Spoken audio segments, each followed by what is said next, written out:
10:30 last night, they were spotted across the river at the intersection of Vassar and Main. Why is that important? The suspects could have walked west after dropping both bombs, cut down a couple of these streets to Com Ave, and literally gone across this bridge over into the area of MIT, which is where they likely sought refuge the past 4 or 5 days. I make that point specifically because listening to your guest talk there, when you think about criminals who commit crimes, they want to get attention for it, or they want to see the after effect of what they have done.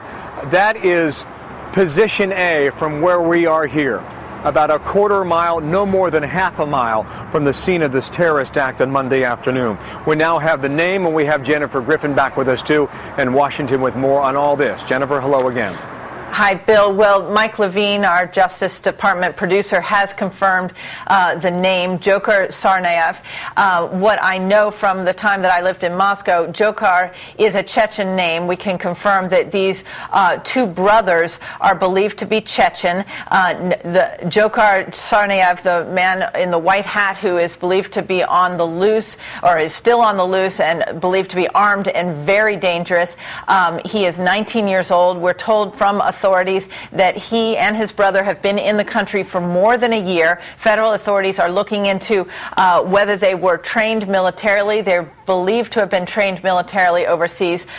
Americans may be wondering why Chechens would be involved in terror acts against the United States.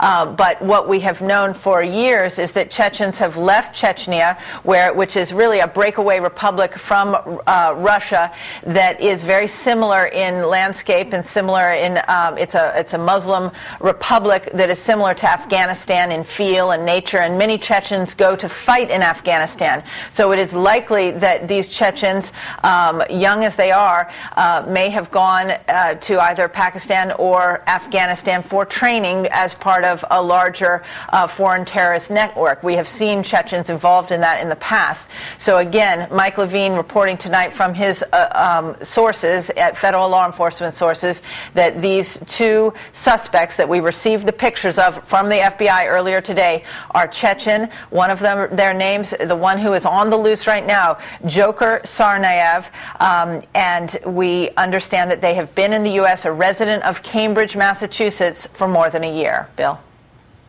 Residents of Cambridge, that's where they've been? Is that right, Jennifer? That is what Mike Levine is hearing, yes. And that okay, would, and thank Bill, you for that would make yeah, sense. Bill, that would make sense because both MIT and Harvard are obviously located in Cambridge. These two young men, being 19 years of age, appeared very comfortable in a student environment in Boston, and they've been here for over a year. Yeah, Jennifer, thank you for that. MIT and Harvard, they share a similar town, and they share the same river.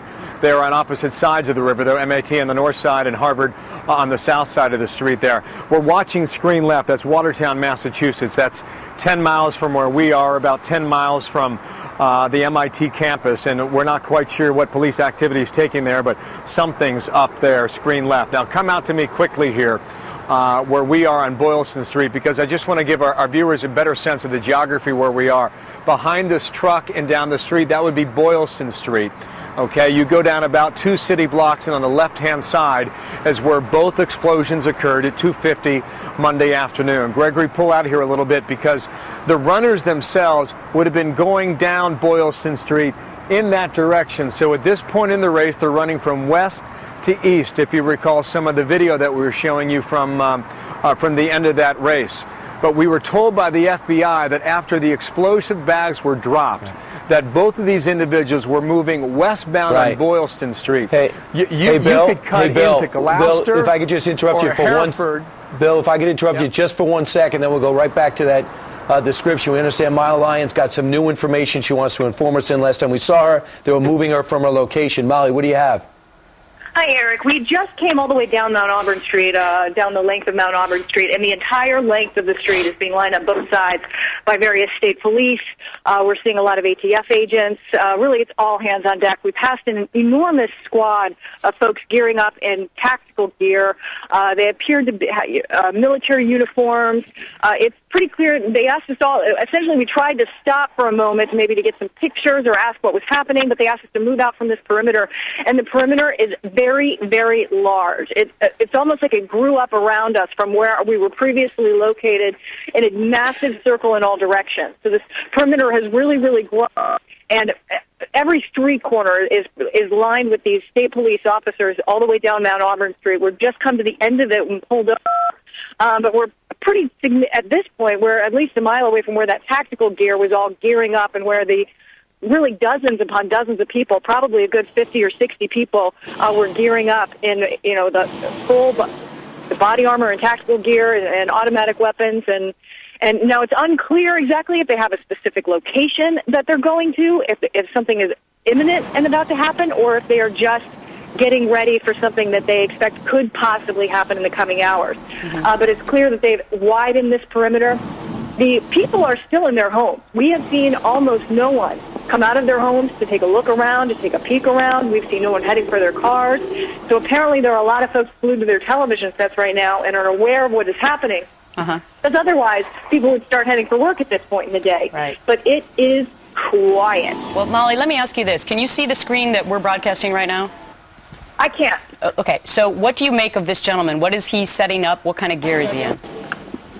Well, we've been asked to move farther away from that area, so I can't see the tactical teams anymore. Now we're on the edge of this perimeter that still has some state police and other. It's mostly state police where I am right now, as far as I can see. But we essentially were asked to leave the area, so we took a short drive past where this enormous team of people were gearing up. So a very brief look.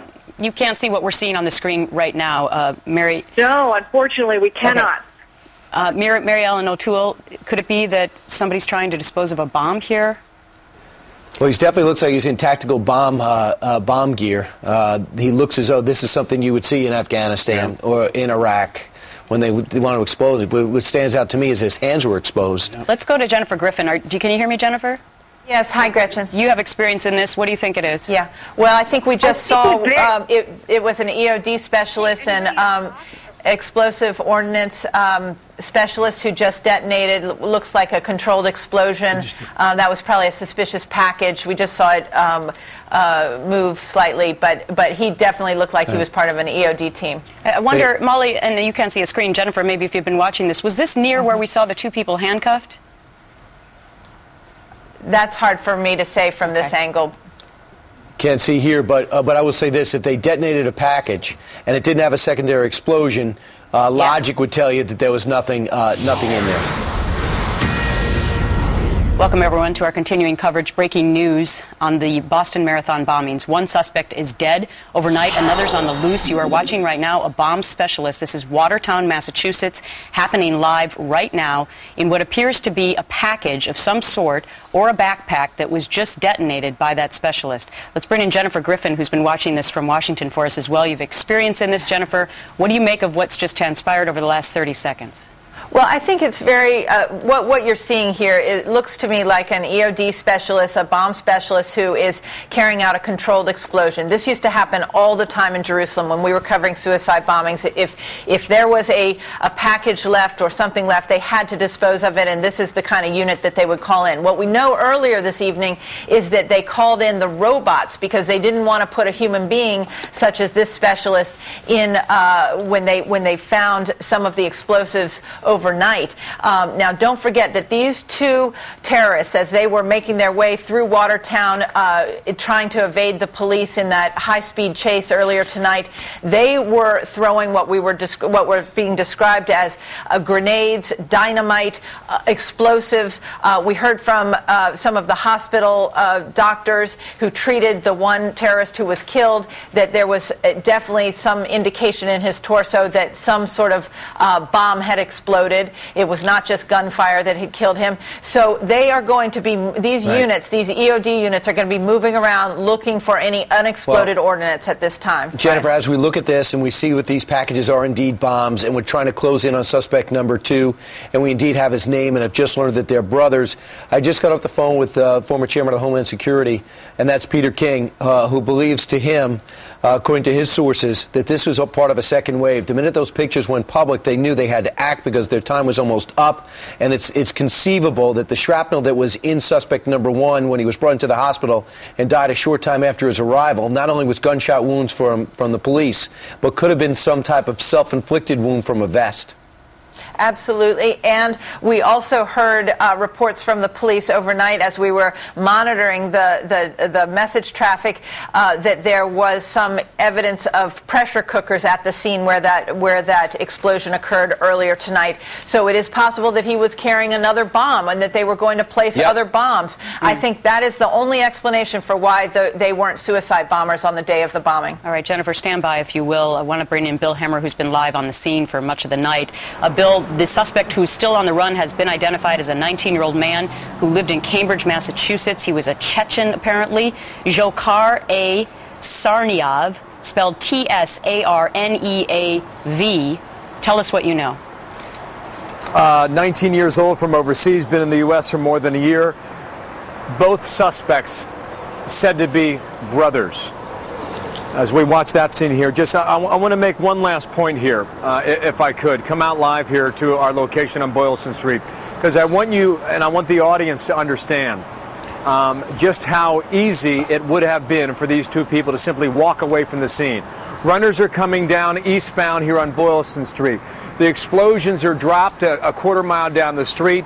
Both bombers are walking west on Boylston Street. It's an easy thing to duck into Gloucester or Hereford over to Newbury Street or Com Ave and then cross the river, which is only a quarter mile away, and that takes you to the intersection of Vassar and Main, as I mentioned, which is where police were called in last night at 10:30 p.m. after the report of a robbery at a local convenience station. And that's really, that seems to be the best tip yet that we have gotten.